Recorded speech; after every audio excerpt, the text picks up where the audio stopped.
কুমিল্লার দাউদকান্দিতে বৃষ্টির জমানো পানিতে মিলছে এডিস মশার লার্ভা। গত 2 মাসে এই উপজেলায় ব্যাপক হারে বেড়েছে ডেঙ্গু আক্রান্তের সংখ্যা। স্বাস্থ্য বিভাগের তত্ত্বাবধানে পৌরসভার আওতাভুক্ত বাসাবাড়িতে গিয়ে ডেঙ্গুর বাহক এডিস মশার লার্ভা ধ্বংস করেছে প্রশাসন। ডেঙ্গুর ভয়াবহতার পেছনে জনগণের অসচেতনতাকে দুষছে কর্তৃপক্ষ। কুমিল্লা থেকে আবুল খায়েরের পাঠানো তথ্যচিত্রে বিস্তারিত জানাচ্ছেন আব্দুল হামিদ। কুমিল্লার দাউদকান্দি পৌর এলাকায় বাড়ছে ডেঙ্গুর প্রকোপ। এজন্য বৃষ্টির পানি দীর্ঘদিন জমিয়ে রাখার প্রবণতা ও রাস্তায় ময়লা পানি আটকে থাকাকে দুষছেন পৌর কর্তৃপক্ষ।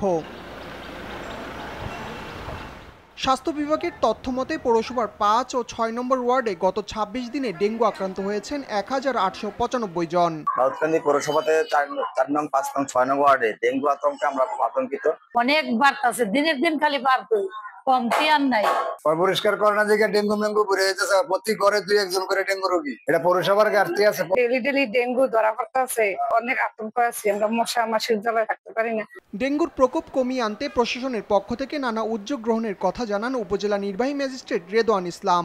একসাথে দাউদকান্দি পৌরসভা আমরা ডেঙ্গু সংক্রমণ প্রতিরোধের জন্য একসাথে কাজ করে যাচ্ছি। বাসাবাড়িতে গৃহস্থলী কাজে যে বৃষ্টির পানিটা জমিয়ে রাখা হয় সেগুলো অপসারণের কাজ করে যাচ্ছে। আমরা প্রত্যাশা করছি অতি দ্রুতই আমাদের যে ডেঙ্গু সংক্রমণ রয়েছে সেটি আমাদের নিয়ন্ত্রণে চলে আসবে। এ বিষয়ে সবাইকে সতর্ক করা হচ্ছে বলে জানান উপজেলা স্বাস্থ্য কর্মকর্তা ডাক্তার রিয়াদ মাহমুদ। বাড়ির আশেপাশে যে ডাবের খোসা, বিভিন্ন পানির পট, ফুলের টব, এসব জায়গায় যেন পানি জমে না থাকে সেই ব্যবস্থা করতে হবে।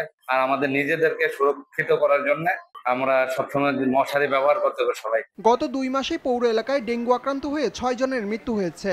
আক্রান্ত হয়েছেন 5000-এরও বেশি বাসিন্দা। পরিস্থিতি মোকাবেলায় পৌরসভার পরিচ্ছন্নতা কার্যক্রম বাড়ানোর পাশাপাশি জনসচেতনতা প্রয়োজন বলছেন সংশ্লিষ্টরা। আব্দুল হামিদ, RTV।